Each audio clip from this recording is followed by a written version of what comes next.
జన్మభూమి అయోధ్యలో చారిత్రక ఘట్టం ఆవిష్కృతమైంది. బాలరాముడి ప్రాణప్రతిష్ఠ కార్యక్రమం వైభవంగా సాగింది. ఢిల్లీ నుంచి అయోధ్య వచ్చిన ప్రధాని నరేంద్ర మోదీ సంప్రదాయ దుస్తులు ధరించి శ్రీరాముని భవ్య మందిరానికి చేరుకున్నారు. రాముడికి వెండి గొడుగు, ఎరుపు రంగు దుప్పట్టాను తీసుకుని వచ్చి వేద పండితులకు అందించారు. 11 రోజులు కఠినమైన అనుష్ఠాన్ నిర్వహించిన ప్రధాని మోదీ ప్రాణప్రతిష్ఠ కార్యక్రమానికి ముఖ్యకర్తగా వ్యవహరించారు. ఆలయం మధ్య భాగంలో ప్రధాని తొలుత ప్రత్యేక పూజలు చేశారు. వేద మంత్రాలు, మంగళ వాద్యాలతో శాస్త్రోక్తంగా ఈ క్రతువును నిర్వహించారు. ప్రధాని మోదీ, ఉత్తరప్రదేశ్ గవర్నర్ ఆనందీబెన్ పటేల్, ముఖ్యమంత్రి యోగి ఆదిత్యనాథ్, ఆర్ఎస్ఎస్ అధినేత మోహన్ భగవత్ పూజల్లో పాల్గొన్నారు.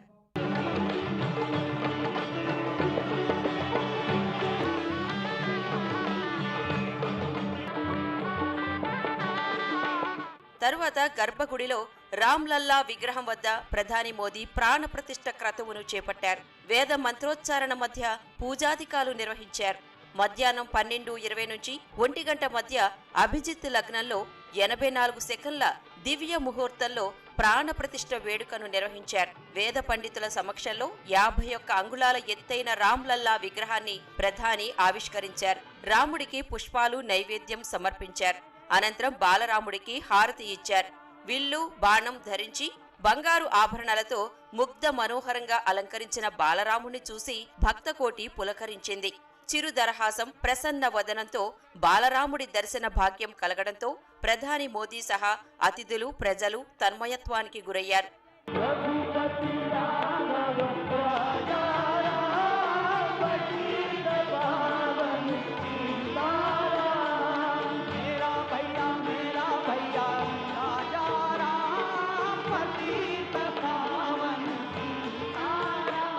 పూజలు, హారతి కార్యక్రమం పూర్తయిన అనంతరం ప్రధాని మోదీ రామ్లల్లా విగ్రహం చుట్టూ ప్రదక్షిణ చేశారు. తరువాత బాలరాముడి విగ్రహానికి సాష్టాంగ నమస్కారం చేశారు. సాధు సంతువుల ఆశీర్వాదం తీసుకున్నారు. తరువాత ఆలయ ప్రాంగణమంతా ప్రధాని కలయ తిరిగారు. ఆలయ స్తంభాలు, గోడలపై చెక్కిన శిల్పాలను పరికించి చూశారు.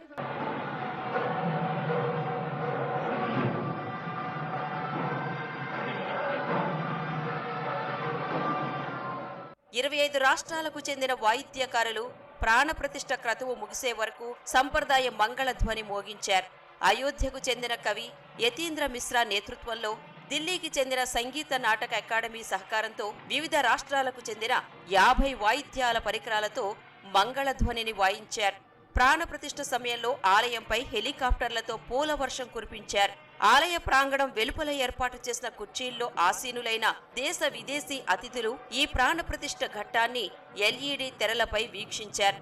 దేశ విదేశాల్లో లక్షల మంది టీవీల్లో అయోధ్యలో రామ విగ్రహ ప్రాణప్రతిష్ఠ మహోత్సవం తర్వాత ఆలయ ప్రాంగణంలో ఏర్పాటు చేసిన వేదికపై ప్రధాని తన మనోభావాలను పంచుకున్నారు. తొలుత రామాలయ నిర్మాణానికి సహకరించిన ప్రధాని Narendra Modi, Uttar Pradesh governor Anandiben, CM Yogi Adityanath, RSS అధినేత మోహన్ భగవత్లను రామ జన్మభూమి తీర్థక్షేత్ర ట్రస్ట్ సత్కరించింది. తర్వాత ప్రధానికి ఉత్తరప్రదేశ్ సీఎం యోగి ఆదిత్యనాథ్ మందిరం నమూనాను బహూకరించారు. అనంతరం రామ జన్మభూమి తీర్థక్షేత్ర ట్రస్ట్ కోశాధికారి గోవింద్ దేవ్ గిరి చేతుల మీదుగా తీర్థం పుచ్చుకున్న ప్రధాని మోదీ 11 రోజుల దీక్షను విరమించారు. ఈ 11 రోజులు ఆయన కఠిన నేలపై పడుకుని కేవలం కొబ్బరి నీళ్లు మాత్రమే ఆహారంగా తీసుకున్నారు. 11 दिवसीय उपवास को वो पूर्ण कर रहे हैं.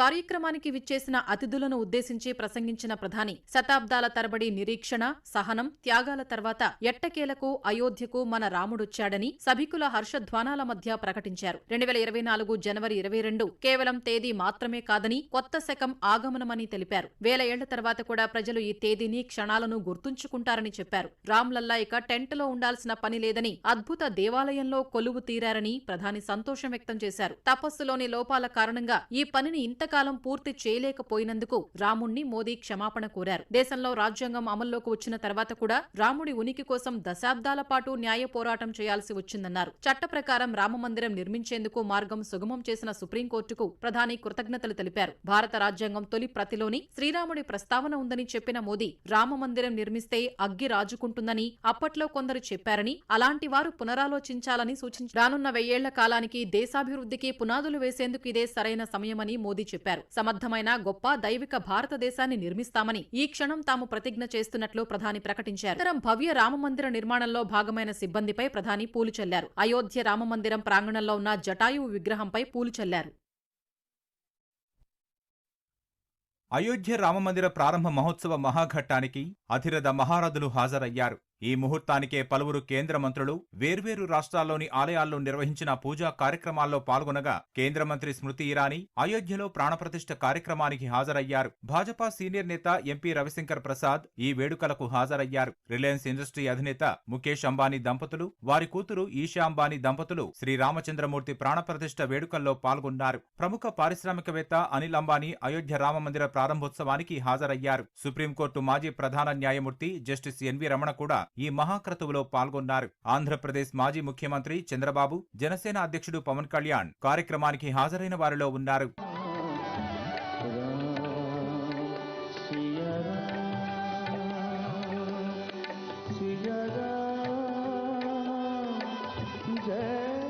అయోధ్య రాముడి ప్రాణప్రతిష్ఠ కార్యక్రమానికి హాజరైన వారిలో బిగ్ బి అమితాబ్ బచ్చన్, ఆయన కుమారుడు అభిషేక్ బచ్చన్, అలనాటి నటి Hema Malini, super star తలేవా Rajinikanth, megastar Chiranjeevi, నటి మాధురి దీక్షిత్ ఉన్నారు. ప్రముఖ నటుల్లో అనుపమ్ ఖేర్, కైలాష్ ఖేర్, జాకీ ష్రాఫ్, అక్షయ్ కుమార్, వివేక్ ఓబెరాయ్, టైగర్ నీ జంటలు అలియా భట్, రణబీర్ కపూర్, విక్కీ కౌశల్, కత్రినా కైఫ్ సహా నటులు షెఫాలీ షా, రణదీప్ హుడా, ఆయుష్మాన్ ఖురానా, లిన్ లైష్రామ్ బాలరాముడి ప్రాణప్రతిష్ఠ కార్యక్రమంలో పాల్గొన్నారు. Mega power star Ram Charan, Subhash Ghai, Raj Kumar Hirani, Rohit Shetty, Madhur Bhandarkar, Vipul Shah, నిర్మాత మహావీర్ జైన్ దివ్య మందిర ప్రారంభోత్సవానికి హాజరయ్యారు. ప్రముఖ నేపథ్య గాయకులు అను మాలిక్, సోను నిగమ్, శంకర్ మహాదేవన్, ఆదినాథ్ మంగేష్కర్ శ్రీరాముడి ప్రాణప్రతిష్ఠకు హాజరయ్యారు. ఈ కార్యక్రమంలో శంకర్ మహాదేవన్, సోను నిగమ్ గాత్ర కచేరీ ఆకట్టుకుంది.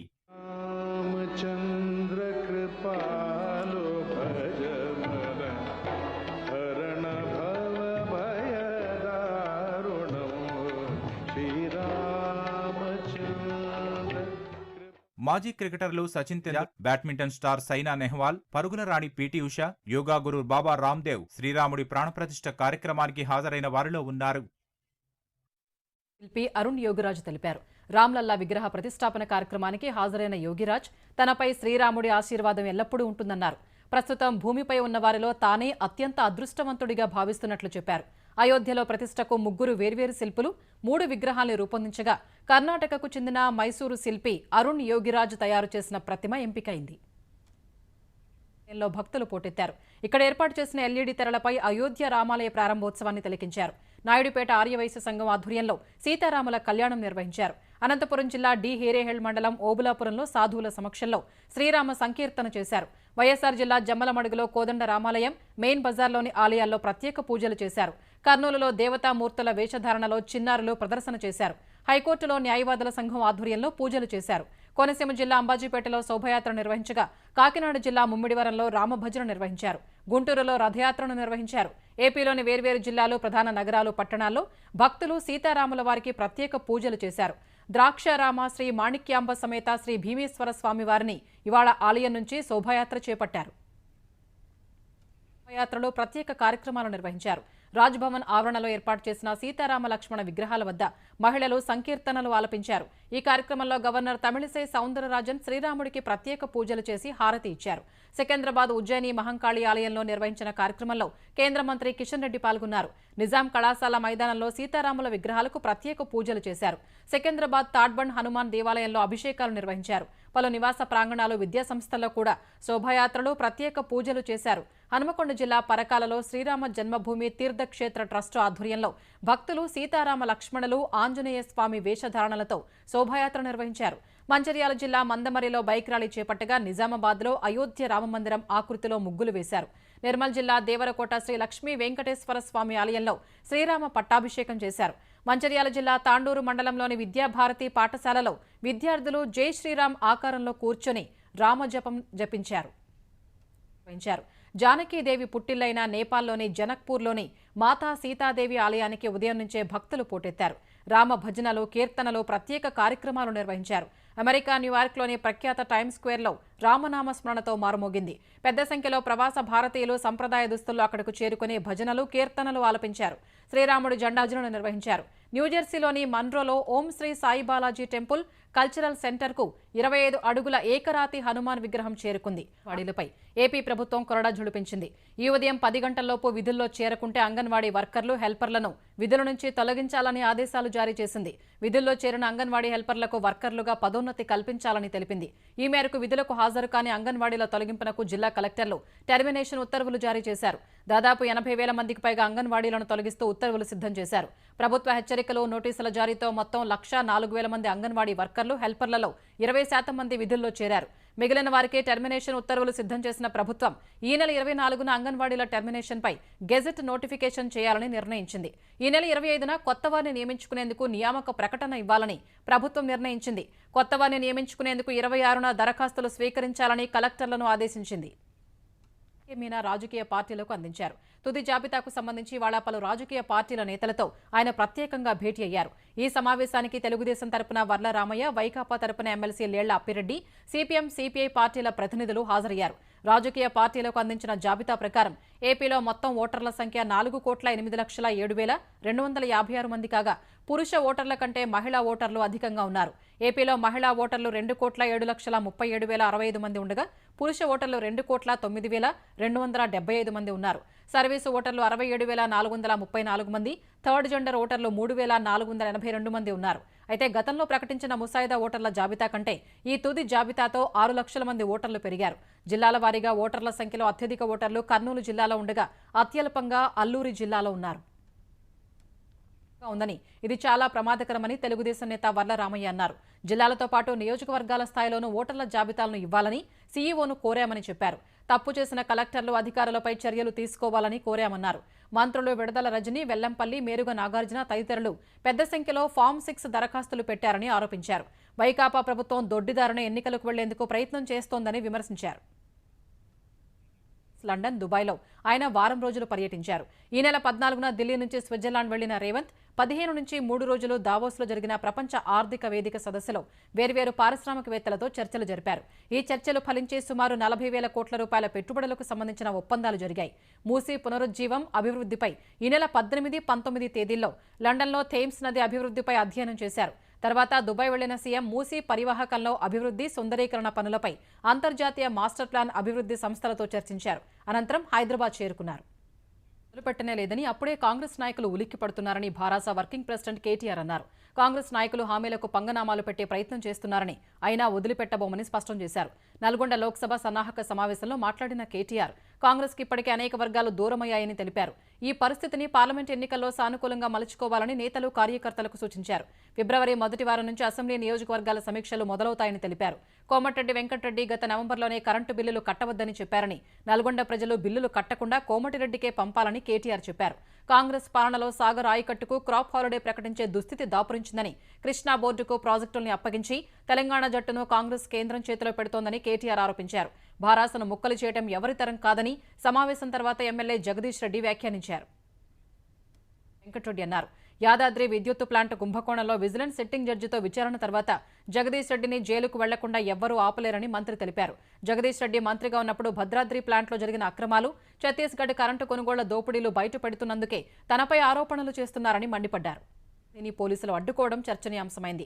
రాహుల్ను కాకుండా స్థానిక ఎంపీ, ఎమ్మెల్యేలు అనుమతించగా అసోం ప్రభుత్వ తీరుపై రాహుల్, కాంగ్రెస్ నేతలు మండిపడ్డారు.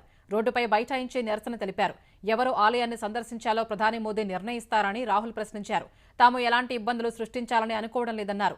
ఆలయంలో ప్రార్థనలు మాత్రమే చేస్తామని వివరించారు. అయితే మధ్యాహ్నం 3 గంటల తర్వాతే ఆలయంలోకి వెళ్లేందుకు అనుమతి ఇస్తామని చెప్పిన అధికారులు నాగావ్లోని శంకర్దేవ్ ఆలయానికి 20 కిలోమీటర్ల దూరంలోని హైబోరా గావ్ వద్ద రాహుల్, ఇతర నాయకుల్ని నిలిపివేశారు.